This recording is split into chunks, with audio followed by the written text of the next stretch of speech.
Halo dok, apa kabar nih dok? Kita baru ketemu lagi. Ya, baik Pak. Udah 1 bulan kita nggak ketemu kali ya dok ya? Ya, Iya dok, jadi di sini mungkin sebelum kita mulai boleh ya dok perkenalin gelar dokter gitu dok? ya nama saya Gaga Irawan Nugraha. Kalau dengan gelar sih berarti Dokter Gaga Irawan Nugraha, MGizi, SPGK. Dokter ya dok ya berarti ya? Dokter. Berarti S3 ya dok ya? S3. Berarti kalau belajar berapa tahun tuh dok? Saya belajar ya terus gitu ya. Ya S3-nya saja 4 tahun. S2-nya 2 tahun gitu kan. Belajar kedokterannya jadi dokternya aja 6 tahun. Dokter itu kan itu udah akademis, siapapun bisa sekolah dokter kan. Oke. Kalau dokter nggak sembarang orang bisa jadi dokter ya? Bisa. Oke. Apalagi dokter itu kan spesialis gizi ya dok ya? Iya. Ya dipanggil spesialis gizi ya dok? Ya, dokter spesialis gizi klinik. Oh, gizi klinik. Iya. Oke. Iya dok. Jadi kita mau nanya-nanya dok. Ya biasa kalau misalnya dokter spesialis gizi itu biasanya pasiennya tuh apa aja sih dok? Siapa yang sering datang ke sini, meja yang duduk sini, dia keluhannya apa sih biasanya dok? Oke. Yang pertama, yang paling banyak adalah orang yang dengan keluhan berat badan berlebih, obesitas. Ya. Itu yang pertama. Yang kedua, orang dengan gizi lebih juga, tapi mungkin keluhannya bukan berat badan lebih. Dia datang karena mengkonsultasikan hasil lab. Kolesterolnya tinggi, gizinya tinggi, atau gula darahnya tinggi. Baik dia datang sendiri bawa hasil lab atau dirujuk oleh teman sejawat dari dokter penyakit dalam atau penyakit jantung gitu ya. Yang ketiga mungkin juga udah orang yang memang datang, dok saya diabetes gitu ya. Oh langsung tahu. Ya tahu, karena udah bukan langsung tahu, memang sudah pasien diabetes, ingin diatur dong gizinya gitu ya. Atau ya itu tadi, dok anak saya berat badannya kurang, tingginya kurang. Dan yang paling sedikit yaitu yang atlet ya. Oh. Ya banyak juga tuh yang ke saya. Iya. Jadi pasien, terutama anak kalau saya, anak yang atlet. Ya. Dia anak tapi atlet renang. Oke. Dan beberapa pasien saya sudah ada yang juara nasional. Waduh hebat. Ya. Karena gizinya bagus pas itu. Iya, tentu kan kalau pelatih latihan fisiknya ada ini. Pasti kalau atlet pasti gizinya harus di make sure ya dok. Iya. Oke. Berarti kalau saya mau tanya, yang paling banyak tuh pasiennya apa sih dok? Obesitas Ya, atau obesitas. kekurangan gizi? Enggak, bukan. Yang pertama itu obesitas, dan itu sesuai dengan di Indonesia sekarang. Sekarang itu lebih banyak orang yang gizi lebih obesitas dibanding yang kurang gizi. Oh iya, berarti banyakan yang kelebihan gizi ya atau Betul. bahkan bukan kelebihan gizi, kelebihan lemak juga ya obesitas. Iya, kelebihan lemak. Obesitas itu sebenarnya kelebihan lemak. Kelebihan lemak, oke. Nah, lemaknya itu lebihnya bisa di dalam badan, dia berat badan naik, kelihatan gemuk. Ada juga orang yang lemaknya lebih itu tidak di badan, tetapi di darahnya yang tinggi. Tapi kelihatannya kurus. Kurus kelihatannya. Tapi dibilang obesitas. Tidak dibilang obesitas, tapi saya punya istilah sendiri. Kelebihan lemak. Gizi lebih aja. Oke, gizi lebih. Ya, gizi lebih, lemaknya lebih di dalam darah. Makanya sekarang muncul istilah baru. Nah, Apa tuh? bukan sebenarnya tidak baru, muncul di jurnalnya disebut dengan overfat. Overfat. Overfat itu satu keadaan di mana orang lemaknya berlebih, bisa di badannya, ya, badannya artinya di perut di atau muka, di bawah kulit, semua, di ya. muka yang kelihatan orangnya gemuk, atau di perut sehingga kelihatan perutnya besar, atau sebenarnya dia kelihatannya normal saja, tetapi lemak di dalam darahnya tinggi, gizinya tinggi atau kolesterolnya tinggi, itu juga overfat. Kalau gitu, kalau yang tadi dok, saya penasaran doang sih, yang overfat di dalam darah, Ya, emang bahaya dok? justru ya yang menyebabkan sekarang itu banyak orang kena serangan jantung atau stroke itu karena lemak di dalam darah yang tinggi. Oke. Ya bayangkan aja kalau lemak di dalam darah tinggi, dia akan menyumbat kan, akan merangsang penyumbatan pembuluh darah. Kalau menyumbatnya di otak jadi stroke, kalau menyumbatnya di jantung jadi jantung koroner. Dan itu pembunuh nomor 1 sekarang di Iya, Indonesia. betul. Nah, kalau obesitas yang di luar dok, yang di kulit, itu juga bisa bahaya dok? Bisa. Kalau misalkan dia lemak darahnya normal nih, tapi berat badannya berlebih gitu kan. Bisa apa tuh? Ya, yang pertama yang jelas sekali, usia makin tua, berat badan berlebih, lututnya kena. Ya, jadi kemampuan tubuh menopang tubuhnya makin berkurang kan dengan usia. Mulailah sakit lutut. Yang kedua, karena lemak di dalam tubuhnya itu menjepit pembuluh darah, ya, tensinya kok jadi naik atau lebih mudah naik. Kemudian yang ketiga, kalau memang obesitas itu menyebabkan pembuluh darah di seluruh tubuh akan terganggu, ya, akan terganggu yang disebut dengan inflamasi kronik. Keadaan inflamasi ini yang kemudian juga merangsang diabetes. Tadinya tidak mungkin dia tidak punya kelainan atau keturunan diabetes, ya, tapi kok kenapa ya? Tapi dia obesitas, lama-lama kok gula darah jadi naik. Nah itu juga, jadi diabetes bisa diawali dari obesitas. Oke. Gitu. Tapi sekalian saya pengen nanya juga nih, ini off the record nih, tapi ya udah. Jadi kalau obesitas yang di luar itu dok, yang gemuk ya, yang gemuk itu kemungkinan lebih besar nggak sih dok untuk dia obesitas di luar dan dalam? Maksudnya di dalam darah juga biasa orang gemuk tuh kemungkinan besar apakah karena dia mungkin makannya jadi sembarangan jadi obesitas, jadi di darahnya juga kemungkinan besar ada lemak berlebih gitu. Oh iya, terbayang gini ya, kalau orang itu mungkin usianya masih muda gitu ya, fungsi tubuhnya masih baik, dia sebanyak apapun makan jadi lemak. Ya. Jadi dia makan gula banyak, masuk ke dalam darah, masuk ke dalam sel, disimpan jadi lemak. Dia makan lagi, disimpan jadi lemak, naik berat badannya jadi obesitas, ya. Jadi lemak dalam tubuhnya yang meningkat. Tapi kemampuan tubuh untuk terus begitu akan berkurang seiring dengan waktu. Ditambah kalau dia obesitasnya terus-terusan, inflamasi kronis, mulai terganggu tuh fungsi tubuhnya. Ya. Akhirnya apa? Akhirnya saya dari dulu makan seperti ini, kok sekarang tiba-tiba trigliseridanya naik, tiba-tiba kolesterolnya naik, gitu. Karena jadi, kemampuannya itu yang menurun. Karena kemampuan menurun, bisa karena usia, bisa karena tadi kebiasaan. Karena inflamasi kronis, karena dia terus-terusan gemuk, nah, akhirnya metabolisme tubuhnya mulai terganggu. Ya, kaitan sebenarnya istilah ilmiahnya resistensi insulin mulai terjadi. Ketika resistensi insulin mulai terjadi, ya mulailah kemudian trigliseridanya naik, kolesterolnya naik, dan tentu saja kemudian gula darah juga ikut naik. Obesitas yang mungkin yang orang umum tuh lihat pasti dari luar kan dok, obesitas, oh gemuk, obesitas pasti taunya gemuk. Nah itu biasa pasien dokter tuh umur berapa sih biasanya dok? Paling banyak? Paling banyak obesitas ke saya antara 30 sampai 50. Obesitas di umur 30 sampai 50? Iya. Ada nggak sih dok orang tuanya yang bawa anaknya obesitas? Ada. Ya. Kalau anak tuh umur berapa berarti dok? Anak itu biasanya usia remaja, SD biasanya. Ya. SD berapa tuh? SD umur 10? Antara usia 10 sampai 15 tahun. Ya, jadi kalau anak antara usia SD SMP lah.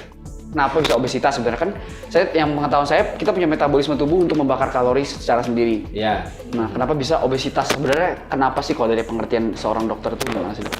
Obesitas itu kan gini, tubuh kita setiap saat itu kan memerlukan energi. Ya. Energi itu berasal dari makanan yang mengandung karbohidrat, lemak, atau protein. Apapun makanan yang mengandung karbohidrat, lemak, atau protein, itu akan menjadi energi dalam tubuh kita. Nah, energi itu yang akan digunakan untuk jantung berdetak, kita bernafas, berbagai proses dalam tubuh, termasuk kita untuk bergerak, berolahraga, beraktivitas, jalan, berlari, duduk, dan sebagainya, itu memerlukan energi. Energinya berasal dari makanan yang mengandung karbohidrat, lemak, dan protein. Nah, pada saat kita makan yang tadi saya sebutkan tadi, karbohidrat, lemak, protein lebih banyak dari yang diperlukan, maka tubuh akan menyimpan kelebihan itu sebagai lemak. Ya. Nah, disimpannya di mana? Di dalam sel lemak. Ya, sebagai droplet lemak. Gitu ya. Nah, kalau simpanannya makin banyak, maka berat badan jadi naik. Itulah yang disebut dengan obesitas. Ketika simpanan lemak di dalam tubuh itu meningkat atau kebanyakan, lebih banyak dari normal. Nah, kalau dan ada istimewanya, simpanan lemak itu dapat dikatakan tidak ada batasnya. Kalau keinginan makan kita tidak pernah dihambat, dikontrol, si sel lemak ini bisa terus membesar. Makanya nggak ada limitnya dok. Nggak ada limitnya. Makanya kita bisa lihat orang bisa sampai 100 kilo, 120, 160, 170. Ada yang 170 kilo dok, pasien dokter. Saya yang tertinggi 170 kilo dan sekarang masih terapi. Apakah ada yang bisa membantu untuk dia menjadi disembuhkan gitu dari obesitas pelan-pelan? Nah kan tadi gitu ya, bahwa kalau kita makan berlebih ya dari karbohidrat, lemak, protein, berat badan naik gitu ya. Apa lemaknya meningkat, berat badan naik. Nah, tapi kalau orang itu meningkatkan aktivitasnya, olahraganya ditambah, aktivitas fisiknya yang ditambah, maka kebutuhan energinya meningkat gitu. Nah, kalau kebutuhan energinya meningkat, maka tidak akan sempat tuh tubuh membuat lemak. Semuanya jadi energi. Kan pilihannya ada dua. Kalau kita makan dari karbohidrat, lemak, protein itu pilihannya hanya ada dua.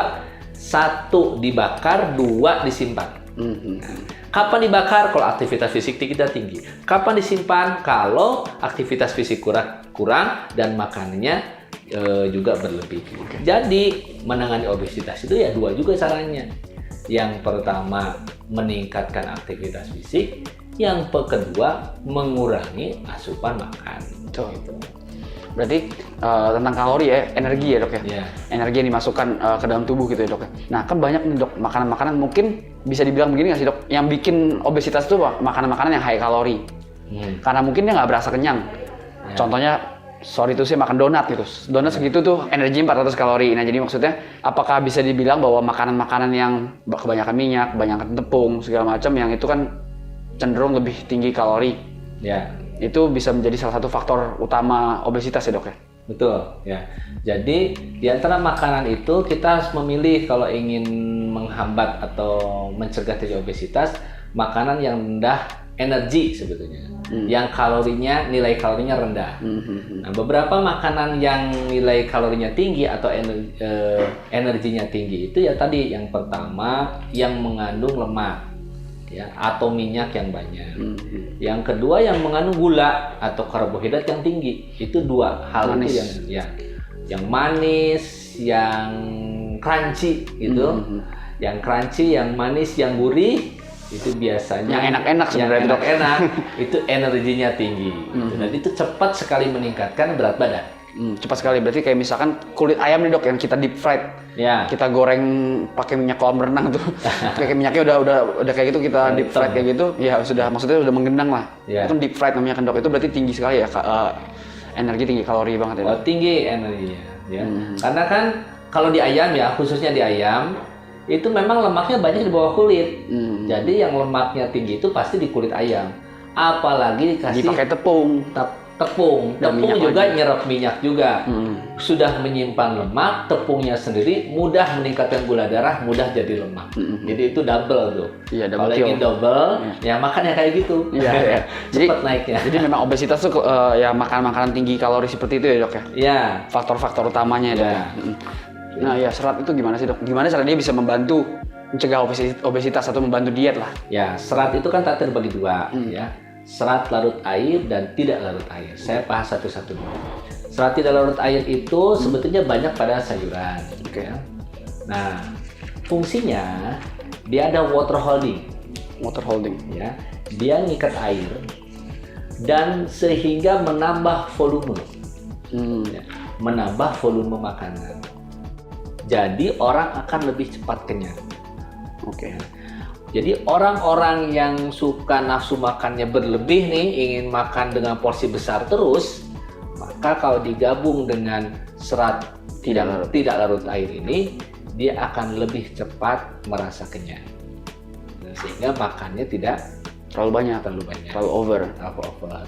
Yang kedua, fungsi dari serat tidak larut air ini adalah meningkatkan pasase usus, sehingga pasase apa dok? Jadi gini maksudnya, jadi makanan itu akan lebih mudah bergerak di dalam usus, ya, akan lebih mudah bergerak di dalam usus, dan kemudian nanti kan sebagian makan ada yang serap, ada yang dibuang ke usus besar, ya, sehingga mencegah susah buang air besar. Yang ketiga, serat tidak larut air ini juga berfungsi seperti sikat atau sapu yang membersihkan usus besar.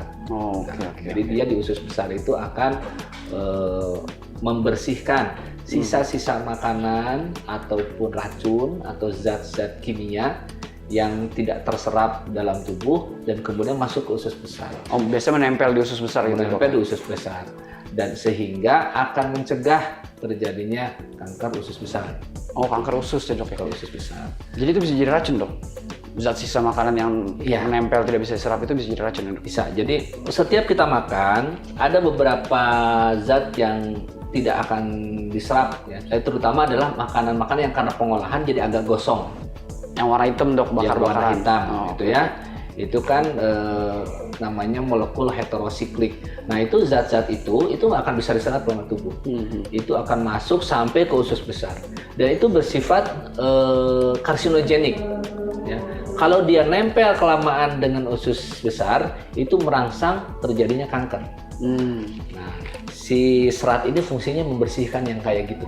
Oke, oke. Ya, sehingga kemudian kita terhambat lah ya mencegah terjadinya kanker. Jadi kalau kita kembali untuk obesitas, jadi fungsi dari serat tidak larut itu meningkatkan rasa kenyang sehingga makan lebih sedikit. Kemudian yang kedua melancarkan proses pencernaan. Kalau untuk obesitas itu ya. Nah, yang kedua serat larut air. Nah, ini serat larut lebih banyak lagi fungsinya. Oke. Serat larut air itu dia berfungsi gini. Dia itu akan masuk ke usus halus dan kemudian akan melapisi usus halus. Oke. Nah, ketika kita makan yang mengandung lemak, lemaknya diikat. Oh, jadi serat larut air atau soluble fiber ya, Dok, ya? Bisa membantu mengikat si lemak. Pertama bisa mengikat lemak, yang kedua bisa mengikat gula. Lemak itu termasuk kolesterol ya, yang dari makanan. Jadi lemak, kolesterol itu juga jenis lemak. Jadi berbagai jenis lemak, baik itu dari minyak, baik itu dari gajih, jadi lemak hewani, ataupun kolesterol, itu akan diikat oleh serat larut air secara langsung. Tidak semuanya diikat, sebagian diikat, gitu ya.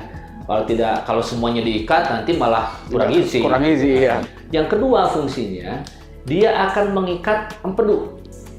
Mengikat empedu. Mengikat empedu. Jadi empedu ini dikeluarkan dari tubuh untuk mencerna lemak. Nah, jadi si empedu ini dikeluarkan dari tubuh. Jadi kalau kita makan yang ada lemaknya, empedu keluar otomatis. Just keluar, dicampur dengan lemak supaya lemak yang di makanan mudah diserap. Empedu ini kalau tidak ada serat akan diambil lagi oleh tubuh di ujung usus. Jadi gini, si empedu ini akan bercampur dengan lemak, kemudian setelah selesai tugasnya lemaknya diserap, kemudian empedunya diserap lagi dalam tubuh. Tapi kalau ada serat larut air, si empedu ini nggak bisa diserap lagi. Begitu nyampur dengan serat larut air, dia terbuang. Karena empedunya kemudian dibuang dengan adanya serat larut air, tubuh harus buat empedu baru. Nah, empedu ini dibuat dari kolesterol di dalam darah. Jadi orang-orang yang tinggi kolesterolnya di dalam darah sangat baik kalau mengkonsumsi makanan yang mengandung serat larut air.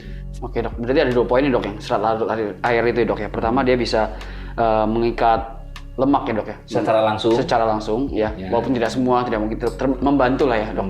Jadi kita ibarat kasarnya makan makanan yang tadi yang kita bahas yang sebagai pencetus utama obesitas kan makanan-makanan seperti itu kan, Dok, ya. Makanan tinggi kalori yaitu minyak, tepung, gula ya, manis itu bisa dibantu serap oleh serat larut air ya, Dok, ya. Iya. Kedua, Dok, tadi yang empedu, Dok, buat lebih paham aja, Dok. Jadi kan empedu itu ternyata dibuat dari kolesterol dalam darah. Jadi makanya kalau kita makan makanan yang berkolesterol tinggi atau lemak dalam tinggi, empedunya itu langsung menyerap ya, Dok, ya. Menjadi empedu karena kolesterol yang kita makan kan, Dok, ya. Jadi dia akan membuat empedu itu dari kolesterol yang sudah ada dalam tubuh, bukan yang dari makanan. Oke, jadi si serat larut air sudah membuang si empedu. Jadi si tubuh harus membuat empedu baru lagi dengan dari cara kolesterol yang sudah ada di dalam darah. Gitu. Makanya si darah itu turun kolesterolnya gitu ya. Iya, jadi membantu menurunkan kolesterol di dalam darah. Oh, jadi saya kemarin juga baca serat larut air bisa membantu menurunkan kolesterol. Gimana caranya? Ternyata dari sini. Jadi yang dibedakan ya, ada kolesterol yang ada di dalam makanan. Jadi ketika makan, contoh kita makan kuning telur, itu mengandung kolesterol. Ada kolesterol yang sudah ada di dalam darah kita. Nah, si empedu ini punya fungsi dua untuk kolesterol ini, mengikat kolesterol secara langsung dan Di kuning telur itu? ya dengan cara diikat langsung dibuang. Dan secara tidak langsung menurunkan kadar kolesterol di dalam darah. Yang sudah ada di dalam darah. Yang sudah ada di dalam darah. Oke. Jadi yang kita makan ini dibantu dibuang, Ya. yang di sini pun dibantu diturunkan. Betul. Oke. Wah. Makanya kenapa orang yang kolesterolnya tinggi perlu mengkonsumsi makanan yang mengandung serat larut air. Ya. Oke. Oke dok. Selain itu dok, saya pernah dengar bahwa selain dia mengikat kolesterol lemak yang kita makan dan menurunkan kolesterol dalam darah, si serat larut air itu memang bisa ini dok. Jadi bakteri itu gimana dok maksudnya? Nah ini fungsi ketiga dari serat larut air. Ini sakti nih sebenarnya serat larut air. Iya. Ya. Nah fungsi yang ketiga itu adalah gini. Serat larut air ini dia kan tidak diserap ya. Semua serat itu tidak bisa masuk dalam darah. Dia hanya lewat aja di dalam usus ya. Dia akan bergerak dari usus halus ke usus besar. Di dalam usus besar itu secara alamiah kita memiliki bakteri-bakteri yang bermanfaat untuk tubuh yang disebut dengan flora normal. Bakteri-bakteri yang secara normal ada di dalam usus besar. Nah, serat larut air ini merupakan makanan bagi bakteri tersebut. Ya. Dia bakteri-bakteri ini akan mengolah, akan membuat serat larut air ini menjadi asam lemak rantai pendek. Nah, asam lemak rantai pendek ini fungsinya banyak. Pertama, dia akan menjadi bahan bakar, akan menjadi makanan untuk sel usus besar. Jadi sel ususnya akan lebih sehat kalau kita mengkonsumsi serat larut air. Karena serat larut airnya diubah oleh bakteri menjadi makanan Untuk bagi usus besar. usus besar. Itu yang Jadi membantu mencegah kanker usus besar juga. membantu mencegah kanker usus besar, meningkatkan daya tahan tubuh. Oh iya, bisa benar. Iya. Karena ususnya sehat itu dok maksudnya. Karena ususnya sehat. Oke. Berarti imun juga ya dok ya? Meningkatkan imunitas secara umum. Asam lemak rantai pendek ini kan tadi satu menjadi bahan bakar untuk usus besar. Yang kedua, ternyata hasil penelitian asam lemak rantai pendek ini dia bisa mencegah pembentukan kolesterol baru. Gitu. Ya. Jadi kolesterol yang tadinya mau dibentuk dengan adanya asam lemak rantai pendek akan dicegah. Oke. Yang ketiga, secara molekuler ternyata juga menurunkan reaksi inflamasi. Oke. Sehingga bisa juga dapat dikatakan berfungsi untuk mencegah terjadinya diabetes. Jadi banyak sekali fungsinya. Dia juga termogenesis lemak ya dok ya? Oh, satu lagi itu juga ternyata meningkatkan pembakaran lemak. Ya, merangsang lemak di dalam tubuh untuk dibakar menjadi energi. Termogenesis itu gitu ya? Iya. Jadi tadinya mungkin kan tadi kan dokter bilang makanan itu bisa jadi kalau misalnya kelebihan bisa jadi lemak atau energi kan. Batul. Nah, jadi di sini bisa membantu merangsang si lemak itu diubah untuk menjadi dibakar menjadi energi. Oke. Jadi si bakteri bakteri baik yang bernama flora normal yang dihasilkan oleh serat larut air ini secara tidak langsung bisa membantu kesehatan usus dan imunitas tubuh. Ya. Dan juga dia juga bisa membantu termogenesis lemak ya, pembakaran lemak. Membakar lemak. Tadi kan dokter bilang menghambat penyerapan beberapa bahan terlalu cepat si serat larut air ini. Ya. Jadi saya kemarin baca contoh kalau kita makan makanan manis nih misalnya dok. Misalkan minum minuman manis atau makan manis itu kan gula darah kita langsung tinggi. Ya. Nah apakah benar maksudnya si serat larut air ini bisa membantu memperhambat kenaikan itu terlalu cepat? Betul. Jadi mencegah gula itu gimana dok penjelasannya dok? Kan gini ya, kalau kita makan makanan yang mengandung gula misalnya atau tepung, kalau tidak ada serat, maka dia akan cepat diubah menjadi glukosa. Dan kalau sudah diubah jadi glukosa, molekulnya itu lebih kecil, akan lebih cepat masuk ke dalam darah. Kalau lebih cepat masuk ke dalam darah, berarti glukosa darah menjadi tinggi, gitu kan? Akan cepat juga naik gula darahnya. Nah, tapi kalau ada serat larut air, maka tidak akan bisa cepat masuk ke dalam darah. Ya. Sehingga akan perlahan karena terhambat tuh digulung ya, bersatu dengan serat-serat air sehingga masuknya sedikit-sedikit si gula itu. Termasuk tepung akan akan diserap sedikit demi sedikit sehingga gula darah tidak cepat naik. Oke. Ya dok, makanya kemarin kan kita udah zoom nih dok, kita ngobrolin produk saya yang baru namanya Flip Tea. Saya kebetulan bawa dok, Ya. dijelasin aja gitu. Ini ingredient ini apa bisa membantu untuk obesitas? Gimana caranya? Gitu sih, pengen dokter jelasin sih. Ya, jadi kan sebetulnya yang pertama harus catatan bahwa setiap kita mengkonsumsi suplemen apapun, ya, ini juga harus kita tahu semua. Yang pertama harus diperhatikan adalah ingredientnya, isinya apa, betul. Gitu kan? Karena jangan pernah lah memberi produk yang isinya tidak jelas, tapi diinformasikan tidak apapun. Ya. Yang kedua tentu saja BPOM-nya harus ada, gitu ya. Kemudian ada halal atau tidak, gitu ya. Kemudian lihat yang produksinya siapa, ada tidak emailnya, websitenya, gitu kan. Supaya nanti kalau ada apa-apa harus jelas nih komplainnya, ya. Kalau tidak jelas bisa jadi nanti dibuat di mana kita tidak tahu, gitu kan. Nah, kemudian tentang ingredient. Jadi yang paling banyak adalah psyllium, ya, khas atau sekam psyllium. Yang kedua kemudian raspberry. Kalau menerangkan ini kita harus tahu gitu kan ya, psyllium itu apa sih? Nah, psyllium itu sebetulnya diambil dari tumbuhan yang tumbuh di Asia Tengah, Plantago ovata nama ilmiahnya. Sebetulnya dipakai secara tradisional untuk obat pencahar atau ingin yang buang air besar tidak lancar, pakai itu. Nah, ternyata psyllium khas ini hasil dari uji laboratorium, peneliti menemukan bahwa dari sekam, kalau sekam itu kan berarti dari bagian luar dari psyllium khas itu yang ada di sini. Jadi 60-80% serat larut air dan sisanya 20-30% tidak larut air. Jadi itu kandungan terbesarnya. Ya. Kemudian yang raspberry, strawberry, bit merah, bayam, manggis pasti itu juga mengandung kandungan utamanya adalah serat, ya. Baik serat larut air ataupun tidak larut air. Nah, di samping itu pasti mengandung vitamin, mineral, ya, yang bermanfaat. Kemudian mengandung antioksidan. Ya. Pokoknya gini, setiap yang warnanya terang atau tajam, contohnya misalkan raspberry atau anggur, ini warnanya ungu kehitaman. Bit merah kan warnanya. Kemudian bayam hijau tua, gitu kan. Itu semua yang warnanya kehitaman, gitu ya, baik dari merah ataupun orange ataupun ungu, itu semua mengandung zat yang bermanfaat bagi tubuh yang disebut dengan antioksidan. Oke. Antioksidan itu bisa anti penuaan, anti diabetes, kemudian juga memperbaiki mencegah kerusakan sel, regenerasi sel dan sebagainya. Oke. Ya. Oh, satu lagi yang saya belum sampaikan. Apa itu, Dok? Ini hasil di jurnal nih ya. Oh iya, di jurnal. Nah, ternyata psyllium khas ini punya dampak untuk meningkatkan rasa kenyang lebih lama.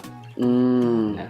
Jadi kalau ini penelitiannya dibandingkan yang pertama orang udah uji klinis ya? Ada udah uji klinis ya. Jadi yang pertama hanya makanan sarapan, yang kedua sarapan tambah psyllium, yang ketiga hanya psyllium aja. Ternyata yang dikasih sarapan dengan psyllium itu kenyangnya lebih lama.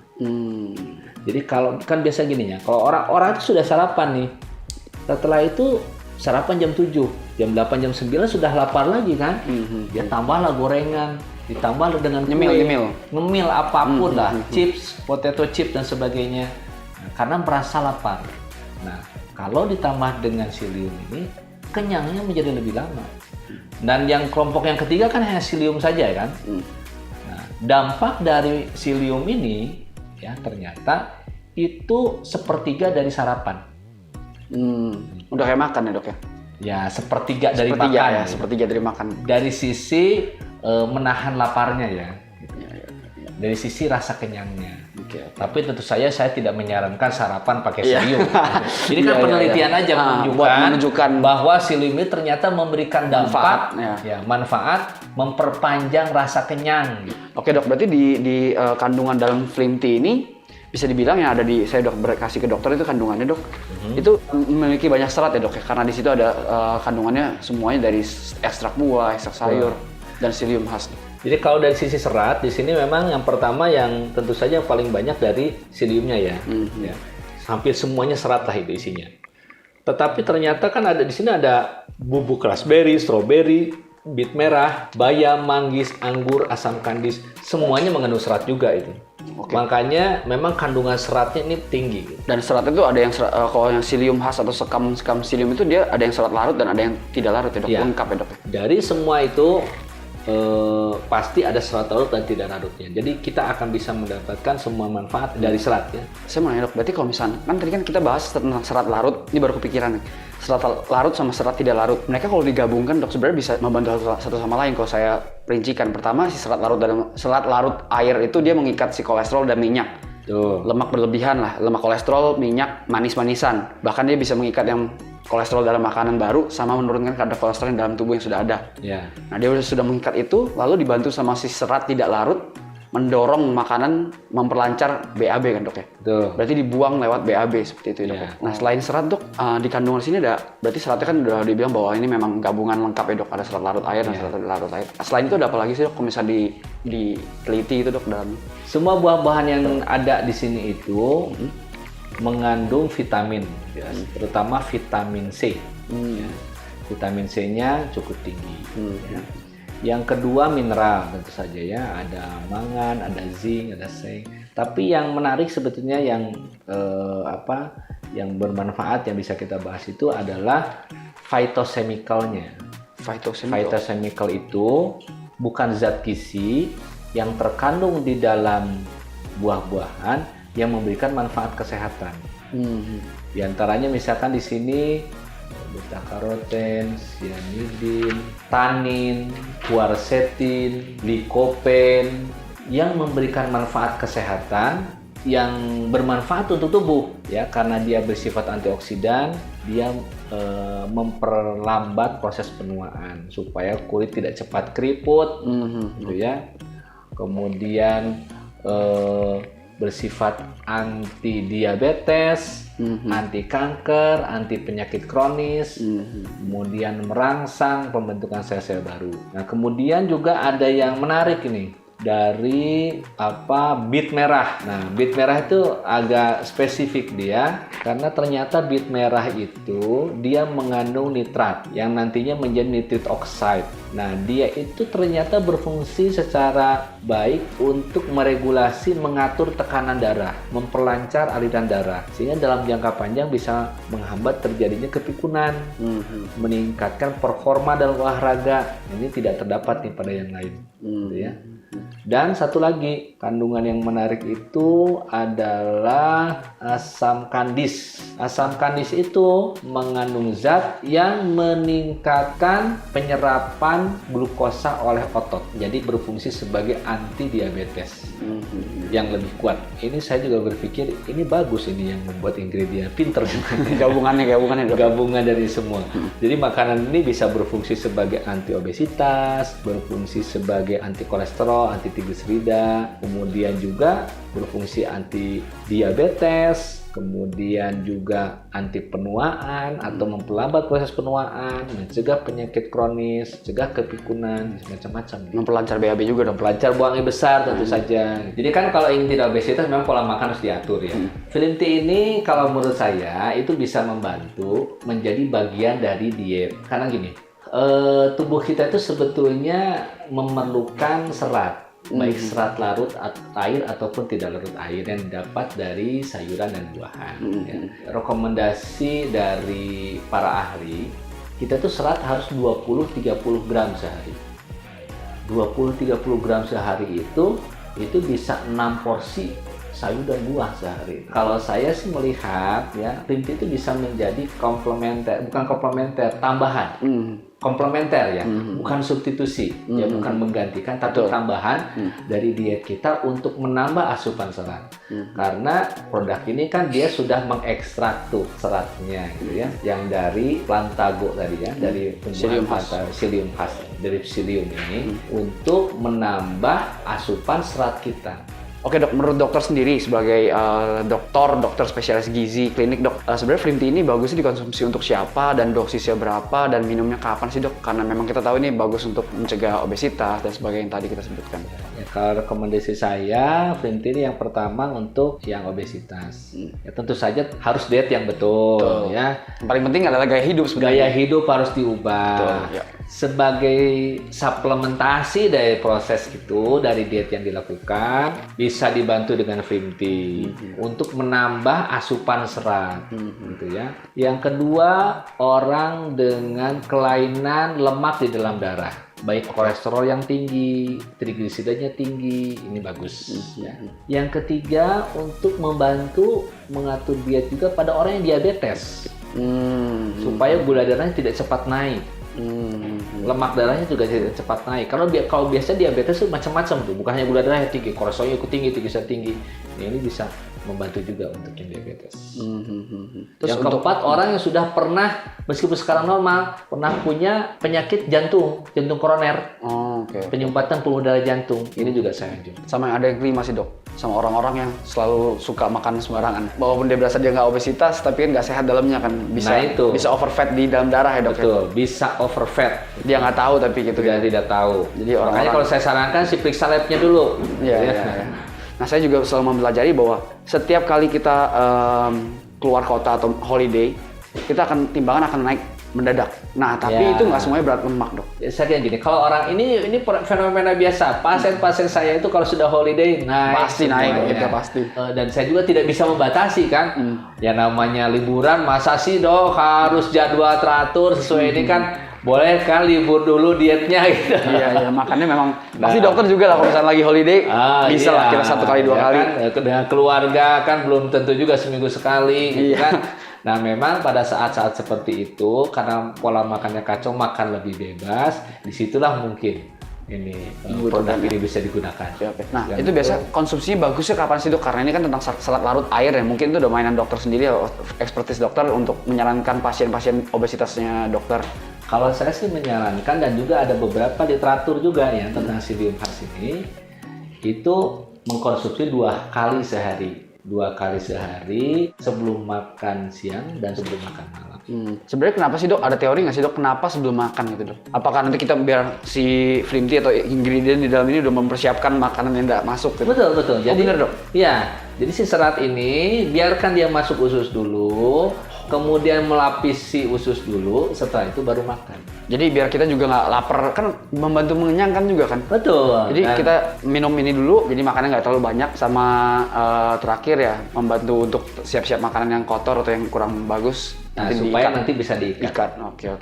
Oke dok, boleh nggak sih dok? Tadi kita udah ngomong panjang, udah belajar panjang sama dokter, saya juga belajar banyak. Boleh nggak sih dok ada rangkuman atau bukan rangkuman sih, kesimpulan sih dok ya? Ingredient di dalam sini tuh yang tadi ada psyllium khas utamanya dan serat larut dan serat tidak larut air lainnya, itu bisa ngapain aja sih dok supaya biar kita kesimpulannya? Ya. Jadi produk ini memiliki fungsi yang pertama meningkatkan rasa kenyang, ya, mempercepat munculnya rasa kenyang. Yang kedua menahan agar rasa kenyang lebih lama. Yang ketiga dia akan mengikat lemak dan tepung atau karbohidrat yang berlebihan atau gula yang berlebihan. Ya. Dibuang dok, supaya dibuang. Termasuk juga mengikat kolesterol. Yang berikutnya dia akan membantu menurunkan kolesterol di dalam darah. Yang kelima berfungsi untuk membersihkan usus besar, ya, sehingga mencegah terjadinya kanker usus besar. Yang berikutnya meningkatkan kesehatan usus besar, mencegah pembentukan kolesterol melalui mekanisme di dalam, ya, seluler, mencegah penyakit diabetes, bersifat anti penuaan, dan juga mempercepat atau membantu proses regenerasi sel. Imunitas tubuh juga dok ya? Ya, dan meningkatkan imunitas tubuh. Oke guys, paling sekian edukasi dari kita. Semoga berguna dan semoga bisa bermanfaat untuk kita semua.